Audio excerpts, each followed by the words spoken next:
Hello കൂട്ടുകാരെ, ഞാൻ പൊന്മുടിയിലേക്കാണ് വന്നത്. ഇവിടെ എത്തിയപ്പോൾ ഉച്ച സമയം കഴിഞ്ഞു. നല്ല വെയിലായിരുന്നു. കാറ്റുള്ളതുകൊണ്ട് വെയിലിൻ്റെ ചൂട് അറിഞ്ഞില്ല. ഒരുപാട് ആൾക്കാരൊക്കെ വന്നു പോകുന്നുണ്ട്. ഇവിടെ മലകളാൽ ചുറ്റപ്പെട്ട പ്രദേശമായതുകൊണ്ട് നടക്കാനൊക്കെ ബുദ്ധിമുട്ടുണ്ടായിരുന്നു എനിക്ക്. ഇവിടെ കാണാൻ ഒത്തിരി സ്ഥലങ്ങളുണ്ട്. ഫോട്ടോസും വീഡിയോസും ഒക്കെ എടുക്കാൻ നല്ല സ്ഥലമാണ്. ഇവിടെ ഫാമിലിയായിട്ടൊക്കെ വരാൻ നല്ല സ്ഥലമാണ്. ഞാൻ ആദ്യമായിട്ടാണ് പൊന്മുടിയിലേക്ക് വന്നത്. ഇവിടെ വന്നപ്പോൾ വന്ന സമയം നല്ല വെയിലായിരുന്നെങ്കിലും കുറച്ച് കഴിഞ്ഞപ്പോൾ മഴയുടെ അന്തരീക്ഷമായി. നല്ല കാറ്റും അടിക്കാൻ തുടങ്ങി. ഞാൻ വിചാരിച്ചു മഴ പെയ്യുമെന്ന്. കുറച്ച് കഴിഞ്ഞപ്പോൾ നല്ല കാലാവസ്ഥയായി. മലയുടെ പല ഭാഗങ്ങളിലും ആൾക്കാർ ഇരിക്കുന്നതും ഫോട്ടോസ് എടുക്കുന്നതുമൊക്കെ കാണാൻ കഴിഞ്ഞു.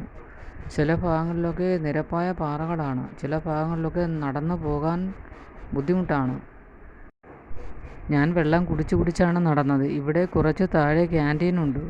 അവിടെ കട്ടൻ ചായയും കൂവ ഇലയിൽ പൊതിഞ്ഞ ഇലയടയും കഴിച്ചു. നല്ല ടേസ്റ്റായിരുന്നു. അവിടെ ചെന്നപ്പോൾ നല്ല തിരക്കായിരുന്നു.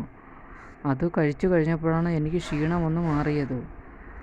അത് കഴിഞ്ഞാണ് വീണ്ടും ഞാൻ അടുത്ത മല മുകളിലേക്ക് പോയത്.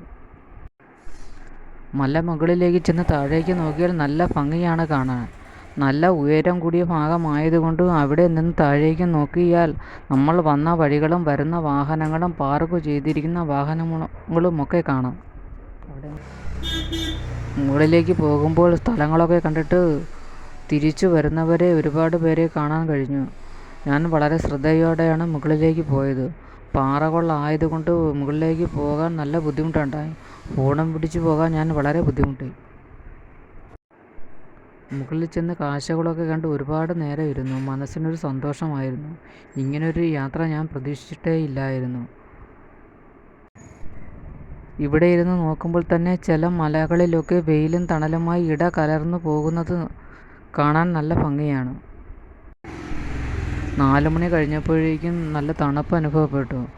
വീണ്ടും ഒരു കട്ടൻ കാപ്പി കുടിക്കണമെന്നുണ്ടായിരുന്നു. ക്യാൻറ്റീൻ വരെ പോകുന്നൊരു ബുദ്ധിമുട്ട് കരുതി ഞാൻ അവിടെ തന്നെ ഇരുന്നു. പറ്റുന്ന സമയത്തൊക്കെ എനിക്കിവിടെ വരണമെന്നുണ്ട്. പെട്ടെന്നുള്ള യാത്രയായതുകൊണ്ട് ഒരു തയ്യാറെടുപ്പും ഇല്ലായിരുന്നു. പോകുന്ന വഴിയിലൊക്കെ വ്യത്യസ്തമായ ചെറിയ പൂക്കളെയൊക്കെ കണ്ടു. ഞാനിങ്ങോട്ട് വരുന്ന വഴിക്ക് മയിലിനെയും കുരങ്ങിനെയും മലയണ്ണാനെയും കണ്ടു. കൂടെയുള്ളവർ പറഞ്ഞത് അവർ മുൻപ് വന്നപ്പോൾ ആന ഇറങ്ങിയായിരുന്നു. കുറച്ച് സമയം കഴിഞ്ഞാണ് അവർക്ക് വീണ്ടും പോകാൻ കഴിഞ്ഞത് എന്നാണ്. തലേദിവസത്തെ ഉറക്കക്ഷീണമുള്ളതുകൊണ്ടും വെയിൽ കൊണ്ടതുകൊണ്ടുമായിരിക്കും എനിക്ക് നല്ല തലവേദനയും ക്ഷീണവും ഉണ്ടായിരുന്നു. തിരിച്ചു പോകുന്ന വഴിക്ക് താഴ്വരകളിൽ കോട ഇറങ്ങുമെന്ന് ചിലർ പറയുന്നത് കേട്ടു. അത് കാണാൻ കഴിയുമോ എന്നറിയത്തില്ല. ഇങ്ങോട്ടേക്ക് കയറി വന്നപ്പോൾ 22 ഹെയർപിൻ വളവുകൾ കഴിഞ്ഞാണ് വന്നത്. എല്ലാവരും സപ്പോർട്ട് ചെയ്ത് സബ്സ്ക്രൈബ് ചെയ്യണം, ലൈക്കും ചെയ്യണം, ഷെയർ ചെയ്യണം, കമൻറ്റും ചെയ്യണം. നിങ്ങളുടെ പ്രോത്സാഹനം ഉണ്ടെങ്കിലേ എനിക്ക് മുന്നോട്ട് പോകാൻ കഴിയൂ.